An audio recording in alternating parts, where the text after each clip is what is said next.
I realized my life had collapsed long before anyone bothered to tell me. Maybe it was the moment I woke up unable to move my own limbs. Or maybe it was when the man who cursed me laughed in my face and said someone like me was better off as an object. Either way, by the time I was shoved into a crate and shipped across state lines, the irony was almost funny. Almost.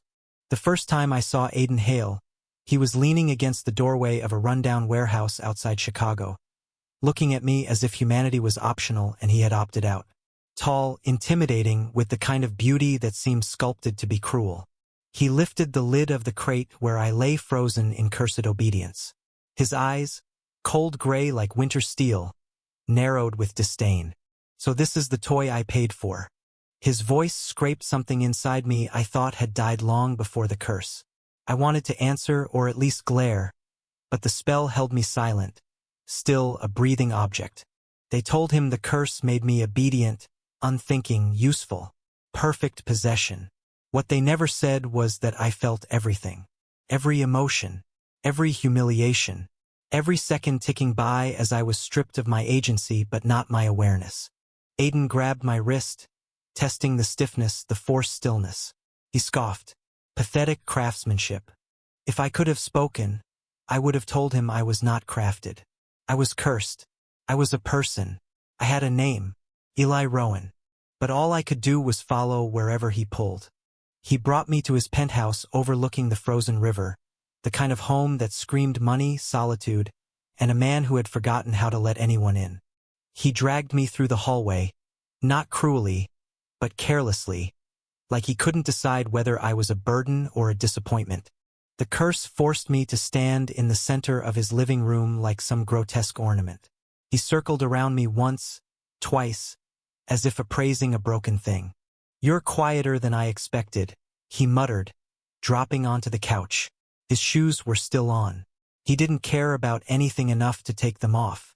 Typical alpha arrogance. The minutes passed heavy and thick. Aiden turned on the television, ignoring me completely, but my awareness clung to every sound around us. I hated that about the curse. Couldn't shut off. I couldn't escape. Then, unexpectedly, he spoke again. "What did they do to you?" His back was to me, yet something in his voice had softened, barely. It sent a spike straight through my still body. I wanted to answer. I tried. My lungs burned. My throat strained uselessly. Silence. Aiden exhaled sharply as if annoyed, but not at me, at the world. The next morning he tested the boundaries of the curse. "Lift your arm. Sit down. Follow me." I obeyed every command, my body moving with unnatural precision. He watched me with a mix of fascination and disgust that made my skin crawl. "This isn't right," he murmured under his breath. "No one should be like this." It was the first time anyone had said something close to defending me since the curse began. But Aiden was complicated. One second he looked at me with something almost gentle, and the next he hardened, shutting down everything soft. He had walls so thick I doubted even dynamite could crack them. He brought me to his home office one afternoon. "Just stand there. I need to think." Hours passed. Papers shuffled. A phone call came and went. A storm brewed outside, and then Aiden whispered something that made my chest ache. "You look alive in your eyes even when the rest of you can't move." I felt it then. The first shift. Small. Almost imperceptible. But real. Maybe he sensed it too, because his gaze flicked toward me, lingering, confused, troubled. Days passed like this. Him commanding out of necessity, me obeying because I had no choice. But every time he looked at me, something changed in the air between us. Something dangerous. Something human. One night, during a thunderstorm that rattled the windows, Aiden sat on the floor beside me, leaning his head back against the couch. He looked exhausted, shadows under his eyes, tension in every muscle. "I bought you because I thought I wouldn't care," he said quietly. "I thought you'd be just another thing, something to fill the emptiness. But now, I hate this. I hate that you can't speak. I hate that you're trapped in there. If I could have cried, I would have. Instead, lightning flashed, thunder cracked, and for the first time, Aiden reached for my hand not to test me, not to command me, but simply to hold it. His fingers threaded through mine. Warm, real, human. It was the first gentle touch I had felt since my life shattered, and the warmth of it seeped into a place I thought I'd lost forever. And somewhere deep inside the curse, something trembled. A crack, a flicker, possibility. Thunder rolled across the city as if the sky itself were straining under the weight of everything I could not say. Aiden didn't move, his fingers still wrapped around mine. For a long moment we sat there, two people trapped in different kinds of prisons, bound by the same silent ache.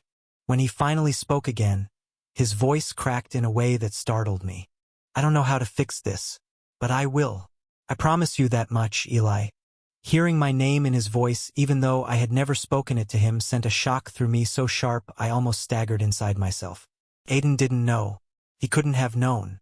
And yet somehow he had guessed or sensed, or simply refused to live with the idea that I was nameless. Something inside me pulled toward him like a tide. As the storm quieted, Aiden stood slowly and squeezed my hand before letting go. Stay here. They'll be back. When the door closed behind him, the silence felt different. Not oppressive. Not cold. Almost waiting. He returned at dawn, hair wet from the rain, eyes burning with a determination that shook me. He dropped a stack of ancient books onto the table, scattering loose pages and dust. Curses aren't my specialty, he said with a grimace. But I found someone who might know. A witch in Milwaukee. A real one. Not the type that sells scented candles and questionable love potions. He flipped through a grimoire, stopping on an ink drawing of a chained figure. His jaw tightened. This looks like what they did to you. He looked up at me, and his eyes held something fierce. I'm gonna break this. I don't care what it takes. For the first time in months, hope flared inside me, bright and terrifying. Aiden spent the next week researching obsessively. He barely slept, barely ate. He wrote down every theory, every ritual, every possibility. And every night he sat beside me, talking to me as if I could answer. And maybe in some way I did. Because one evening, as he reached out to brush a curl from my forehead, a spark jolted through my body. I gasped. It was small, barely audible, but it was mine. My sound. Aiden's breath caught. He froze. Then slowly his trembling fingers lifted my chin. Eli, do that again. I tried. I pushed against the curse with everything in me. Pain tore through my chest, but the spell cracked, just enough for a whisper to escape. Aiden. He stumbled back as if struck. His hands came up to his mouth, stunned. Then he let out a shaky laugh that sounded like relief wrapped in disbelief. You're still in there. I knew it. God, I knew it.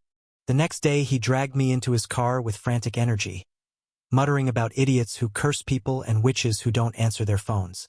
We drove north for hours until we reached a crooked little house tucked behind a forest.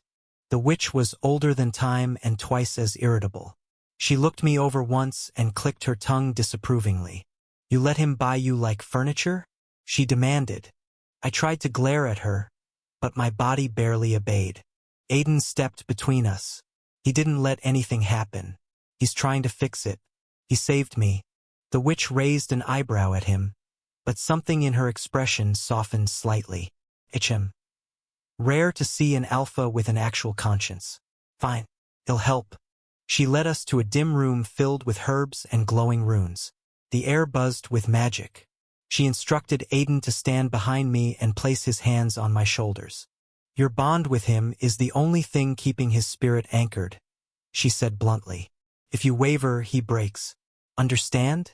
Aiden's grip tightened. I won't waver. The ritual began with chanting that vibrated through my bones. Symbols flared around me. Heat surged, cold chased it, then heat again. The curse inside me writhed like something alive, fighting, screaming. My vision blurred. I couldn't breathe. My legs buckled.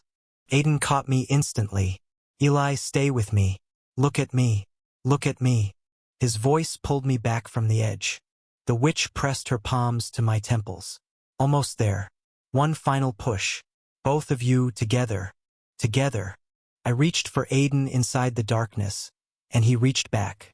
Our connection flared bright and violent, and the curse cracked wide open. Light exploded through me.